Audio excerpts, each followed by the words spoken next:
उत्पादन संभावना वक्र।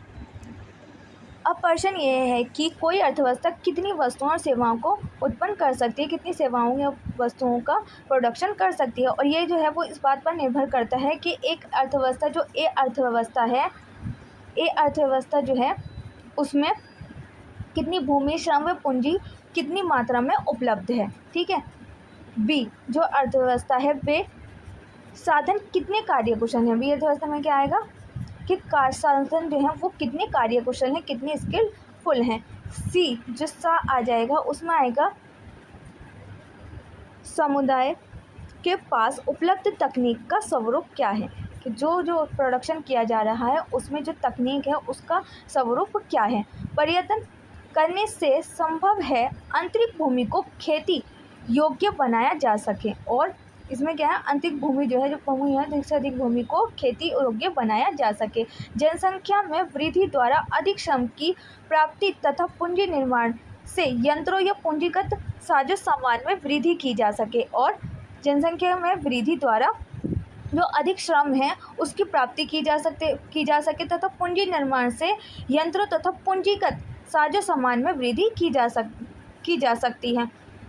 उत्पादन के साधनों की कार्यकुशलता को भी बढ़ाया जा सकता है, और जो उत्पादन के जो संसाधन हैं उनकी भी कार्यकुशलता को भी बढ़ाया जा सकता है तथा तकनीक तथा टेक्नोलॉजी को नए सुधारों तथा आविष्कारों द्वारा आगे बढ़ाया जा सकता है। और जो टेक्नोलॉजी है उनको भी नए सुधारों तथा आविष्कारों से नए आविष्कार करके आगे बढ़ाया जा सकता है। वस्तु के उत्पादन की कुल मात्रा इन सब परिस्थितियों तथा संभावनाओं पर ही निर्भर करेगी। और जो वस्तुएं हैं और इनका निर्माण करना, इनका प्रोडक्शन करना है, जो उनकी कुल मात्रा है, तो उनको जो है उनकी जो कुल मात्रा है वस्तुओं की या सेवाओं की जो कुल मात्रा है वो इन सभी परिस्थितियाँ जो हैं इन सभी संभावनाओं पर निर्भर करती हैं, इन सभी पॉसिबिलिटी पर निर्भर करेंगी। प्रत्येक अर्थव्यवस्था अपने साधनों की सहायता से अपने साधनों की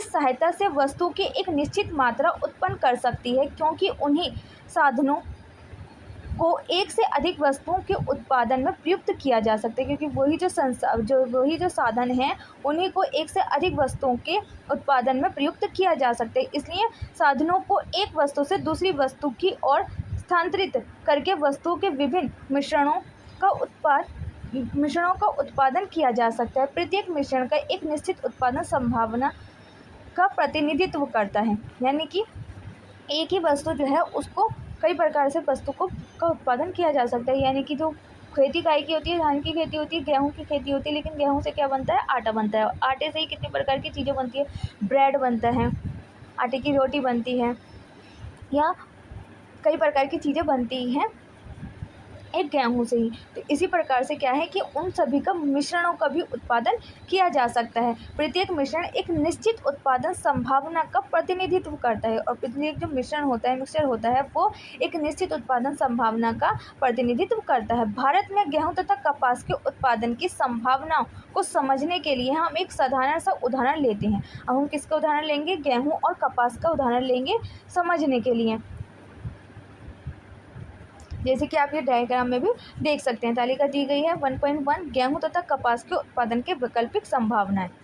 ठीक है, यहाँ हम कल्पना करते हैं, यहाँ हम कल्पना करेंगे, सोचेंगे, एज्यूम करेंगे कि हमारे देश गेहूं तथा कपास, हमारा देश जो है वो गेहूं तथा कपास उत्पन्न करने के लिए अपने समस्त साधनों का प्रयोग कर रहा है, तथा हम यह भी मान लेते हैं कि ये समस्त साधन दोनों वस्तुओं के उत्पादन में समान रूप से कार्यकुशल हैं। नीचे दो वस्तुएं गेहूं और कपास की वैकल्पिक उत्पादन संभावनाएं दी गई हैं। दिया गया है इसमें संभावनाएं दी गई हैं, गेहूं लाख टन में और कपास भी लाख टन में, लाख गंठ में। ठीक है, कपास किसमें, लाख गंठ, और गेहूं किसमें, लाख टन। तो इसमें हमें क्या दिया गया, प्रथम, द्वितीय, तृतीय, चतुर्थ, पंचमें और छः दिए गई हैं हमें संभावनाएं। फर्स्ट क्या है, अगर हम 0 गेहूं का प्रोडक्शन करते हैं, 0 गेहूं का उत्पादन करते हैं, तो हम कपास का कितना कर सकते हैं, 100 कर सकते हैं। अगर हम दूसरी बार में सेकेंड टाइम में अगर हम गेहूं 20% करते हैं तो हम कितने कर सकते हैं, कपास 20 कर सकते हैं। अगर हम गेहूं 40% करते हैं तो हम कपास जो है वो 60% करेंगे। अगर हम 60% गेहूँ करते तो 40% कपास करेंगे, 80% गेहूँ करते हैं तो 20% कपास होगी, और अगर 100% गेहूँ करते हैं तो 0% क्या होगी, कपास होगी। ठीक है, यानी कि हमारे पास टोटल संसाधन कितने 100 हैं। इन 100 संसाधन में से अगर हम गेहूँ को 0 लेते हैं तो हम 100 कपास कर सकते हैं, अगर हम 20 गेहूँ लेते हैं तो 80 कर सकते हैं, 80 कपास कर सकते हैं। इसी प्रकार के, यानी कि हमारे टोटल ओवरेज कितने हैं, संसाधन क्या है, सीमित है। तो इसी प्रकार के सीमित संसाधनों का प्रयोग करके ही हम 2 वस्तुओं का प्रोडक्शन कर सकते हैं।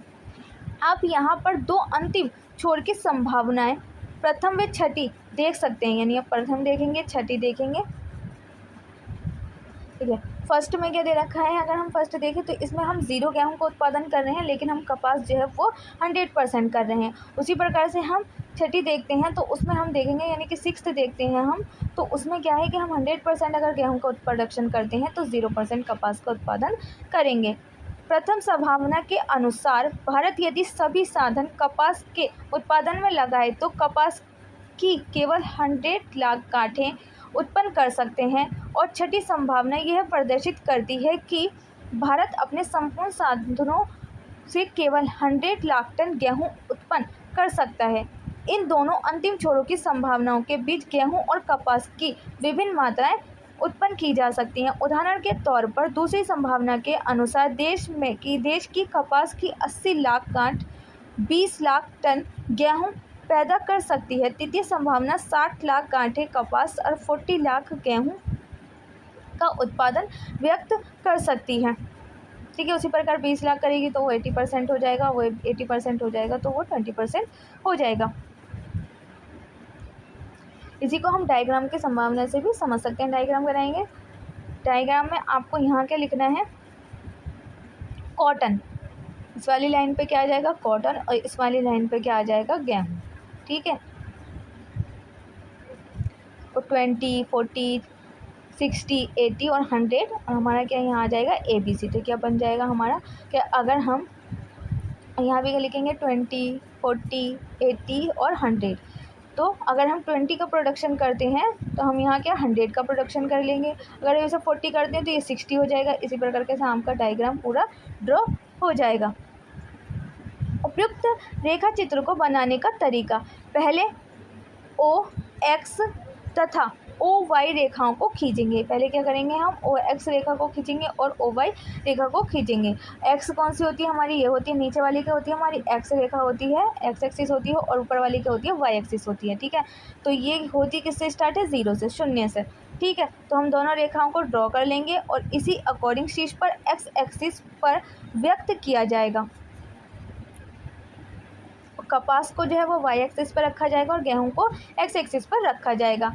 O बिंदु से प्रारंभ करके X अक्ष को समान भागों में व्यक्त किया जाएगा, और प्रत्येक भाग 20 लाख टन गेहूं को व्यक्त करता है। प्रत्येक भाग जो है वो 20 लाख, यानी 20-20 लाख का डिफरेंस होगा, उसी के अकॉर्डिंग इसको पूरा ड्रॉ किया जाएगा। और इसी प्रकार से जो हमारा Y एक्सिस है उस पर भी क्या विभाजित किया जाएगा, क्या डिवाइड किया जाएगा, कि प्रत्येक भाग में जो कपास है वो 20 लाख गांठों को प्रदर्शित करता है, और दोनों प्रथम अक्षों पर समान नापों का ही होना जरूरी है। और दोनों जो है इस पर भी, X एक्सिस पर भी और Y एक्सिस पर भी, दोनों ही क्या है, समान नापों का होना ज़रूरी है।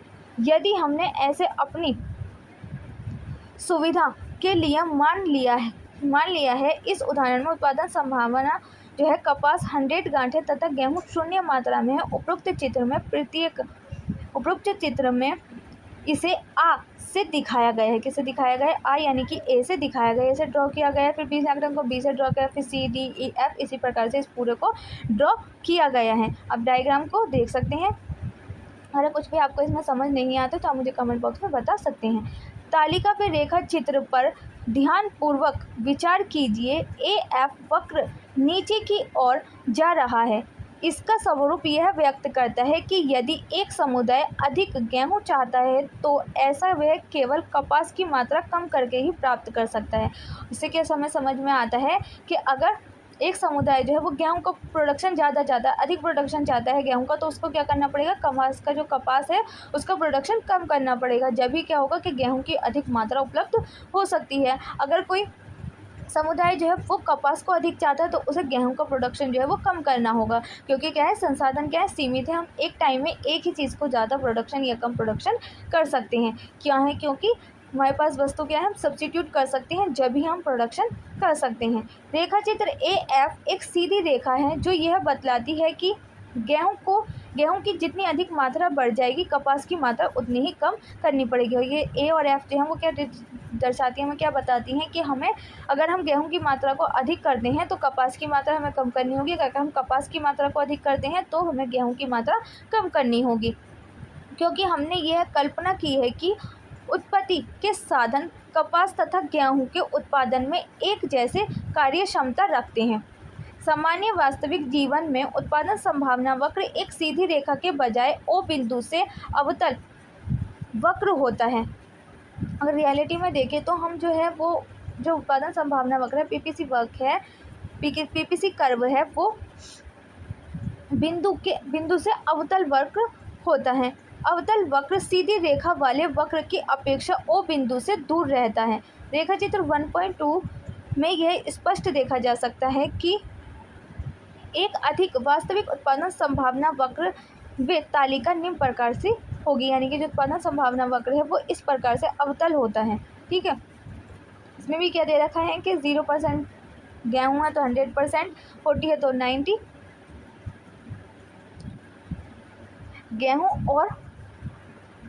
गेहूं व कपास के उत्पादन में वैकल्पिक संभावना है। तालिका 2 में हम देख सकते हैं गेहूं व कपास के उत्पादन की वैकल्पिक संभावना है।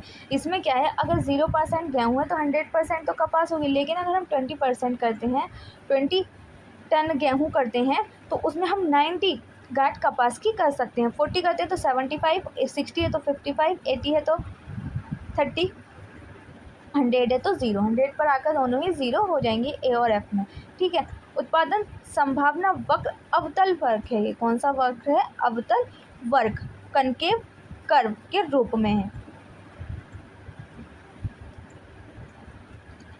कनकेव जो बनते हैं वो इस प्रकार से बनते हैं, ये 0 एक्सिस से लेंगे हम, पहले 0 एक्सिस करेंगे, फिर y एक्सिस करेंगे और डिफरेंस इसमें 20 का ही होगा, और इस प्रकार से 0 पे है तो हमें 100, 20 है तो 90, 90 और 40 से 75, 60 से 55, 80 से 30 और 100 से 0 तक ही लेके जाना है। उपरोक्त उदाहरण के लिए हम यह कल्पना करते हैं कि साधन विशिष्ट हैं तथा विभिन्न वस्तुओं के उत्पादन में समान रूप से कुशल नहीं हैं, यानी कि संसाधन जो है वो क्या है, विशिष्ट हैं और वस्तुओं के उत्पादन में समान रूप से कुशल नहीं हैं। हम यह मान लेते हैं कि कृषि योग्य भूमि का कुछ भाग कपास के उत्पादन के लिए, अन्य कुछ गेहूं के उत्पादन के लिए, कुछ जो है कृषि योग्य जो टुकड़ा है, जो कृषि योग्य जो भूमि है उसका जो कुछ भाग है वो कपास के उत्पादन के लिए भी है और जो कुछ गेहूं के उत्पादन के लिए है। भूमि के समस्त टुकड़े को केवल कपास उत्पादन के लिए प्रयोग में लाने से यह अधिक उपयुक्त है तथा समुदाय कपास की 100 गांठें पैदा करता है। अब यदि समुदाय 20 टन गेहूं चाहता है तो उसे भूमि के कुछ टुकड़े को, जो कि अभी तक कपास के उत्पादन के लिए काम में आ रहे थे, गेहूं के पैदा करने के लिए उपयुक्त करना होगा। वे खेत जो कपास के लिए सबसे कम उपयुक्त हैं, गेहूं के लिए सबसे पहले उपयोग में लाए जाएंगे। यानी कि अगर हमें एक ही टाइम पर 2 चीज़ें चाहिए, मतलब कि हमें कपास भी चाहिए और गेहूं भी चाहिए, तो उसके लिए जब हमारी कपास हम काट लेते हैं तो उसमें जो कपास की जो ये भूमि थी, ये किसकी थी, गेहूं की भूमि थी। तो गेहूं को हमें 20 टन ही करना है, चाहे हमारे वो कपास जो है वो 90 टन है, तो उसके लिए हमें क्या करना होगा, जो कपास की भूमि थी उस पर भी हमें थोड़ा क्या करना होगा, गेहूं का प्रोडक्शन करना होगा। जब भी हम 20 टन गेहूं का प्रोडक्शन कर सकते हैं, कि अगर हम 90 टन कपास कर रहे हैं तो, यानी कि कपास का जो भूमि का टुकड़ा है उसी पर हमें गेहूं का प्रोडक्शन करने के लिए उसे उपजाऊ बनाना होगा उस भूमि को। परंतु जब इस समुदाय को अधिक मात्रा में गेहूं की आवश्यकता होगी, तब उसे भूमि के उन भागों को भी जो कि कपास के लिए अधिक उपयुक्त हैं, गेहूं के उत्पादन के लिए काम में लाना होगा। यानी कि जो भूमि का ये टुकड़ा है, ये भूमि का टुकड़ा किसके लिए है, कपास के लिए है, और ये भूमि का टुकड़ा किसके लिए है, गेहूं के लिए है। तो अगर हमें गेहूं का प्रोडक्शन अधिक करना है, ज़्यादा करना है, तो उसके लिए हमें क्या करना होगा, जो भूमि को कपास के लिए उपयुक्त हो उसी भूमि में से हमें उस भूमि के लिए गेहूं के लिए भी उपजाऊ बनाना होगा, जिससे कि गेहूं का प्रोडक्शन भी अधिक हो सके। इस समुदाय को प्रथम 20 टन गेहूं के उत्पादन के लिए कपास के लिए के 10 गांठ छोड़नी होगी, जो 10 गांठें हैं वो छोड़नी होंगी। अगले 20 टन गेहूं के लिए 15 तथा इसी प्रकार अधिक मात्रा में कपास त्यागनी पड़ेगी। अंत में गेहूं की अंतिम 20 टन की मात्रा के लिए समुदाय को 30 गांठें कपास की छोड़नी पड़ेंगी। इससे स्पष्ट है कि किसी भूमि से जो कपास के उत्पादन के लिए प्रयुक्त है, कपास की 30 गांठें उत्पन्न की जा सकती हैं। जब उसे गेहूं के उत्पादन कार्य में लगाया जाता है तो वह भूमि केवल 20 टन गेहूं उत्पन्न कर सकती है। उपरोक्त उदाहरण से स्पष्ट है कि कपास के रूप में गेहूं की उत्पादन लागत में निरंतर वृद्धि होती जाती है। इस प्रकार इस बात को हम तालिका 3 से समझ सकते हैं। कपास के रूप में गेहूं की उत्पादन लागत।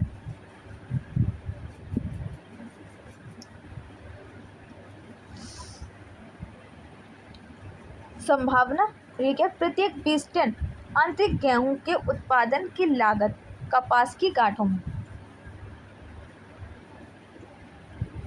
प्रथम पर तो 0 है। अगर हम दूसरी बार गेहूं का उत्पादन करना चाहते हैं अधिक, तो उसके लिए हमें 10% कपास की जो गांठें हैं उनको कम करना फिर तीसरे में 15, फिर चौथे में कितना हुआ 20, और पाँचवें में 25, और छठे में क्या हो जाएगा 30 हो जाएगा। दोनों प्रकार के उत्पादन संभावना वक्र को व्यक्त करती है, जिसे पृथक रूप इसलिए दिया है ताकि आप आसानी से इनकी तुलना कर सकते हैं। यह देखा जा सकता है कि उपरोक्त दोनों वक्रों को इस कल्पना के आधार पर बनाया गया है कि गेहूं तथा कपास के उत्पादन के लिए उपलब्ध समस्त साधन पूरी तरह से प्रयोग में लाए जा रहे हैं। यदि किसी कारणवश कुछ साधन बेकार होते हैं, अगर कुछ कारणवश ऐसा होता है कि कुछ साधन जो है वो बेकार रहते हैं, तो उत्पादन संभावना वक्र इस वक्र द्वारा व्यक्त नहीं की जाएगी। अगर कुछ साधन जो है वो बेकार हो जाते हैं तो हम इस प्रकार से इसको उत्पादन संभावना वक्र को ड्रॉ नहीं कर पाएंगे, अपितु वह वक्र के नीचे किसी अन्य स्थान पर होगी। अगर वो खराब निकल जाते हैं, बेकार हो जाते हैं, तो वो किसी अन्य स्थान पर होगी। यदि समुदाय के पास उपलब्ध इन साधनों में गुणात्मक तथा परिणाम संबंधी सुधार हुआ है तथा उत्पादन की तकनीक में भी कोई सुधार हुआ है, तब इस स्थिति में उत्पादन संभावना वक्र ऊपर की ओर उठ जाएगा। अगर उसमें जो है उसकी तकनीकी में सुधार हुआ है तो क्या होगा, उत्पादन संभावना वक्र जो है वो थोड़ा ऊपर की ओर उठ जाएगा। ठीक है, ऊपर की ओर उठ जाएगा अगर इसकी कोई तकनीकी में सुधार हुआ है तो। वह इस बात को व्यक्त करेगा कि साधनों के पूर्ण प्रयोग से इन दोनों वस्तुओं को और अधिक मात्रा में पैदा किया जा सकता है, और वो इस बात को ड्रॉ करेगा, जो उत्पादन संभावना वक्र जो ऊपर की ओर उठेगा वो इस बात को बताएगा कि जो संसाधन के पूर्ण उपयोग से इन दोनों वस्तुओं को और अधिक मात्रा में पैदा किया जा सकता है और अधिक मात्रा में इनका प्रोडक्शन किया जा सकता है वस्तुओं का। हमने देखा कि प्रत्येक अर्थव्यवस्था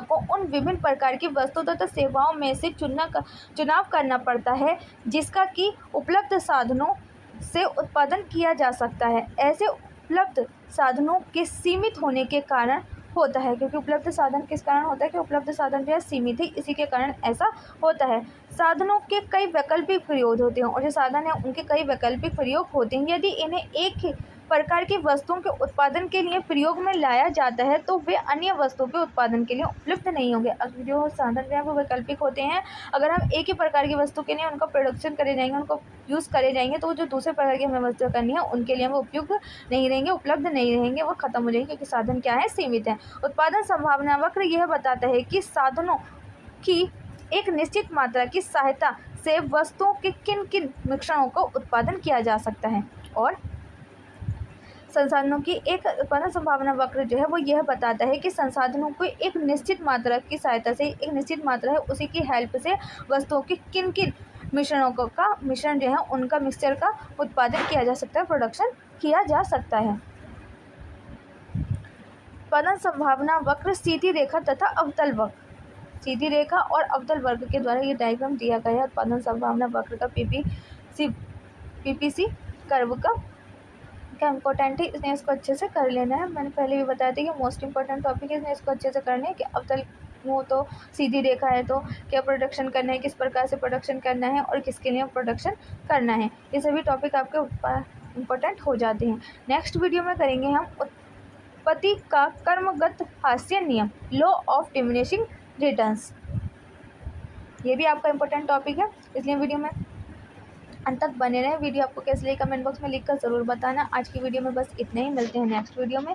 जब तक के लिए स्टे हेल्थी, स्टे सेफ और थैंक्स फॉर वॉचिंग।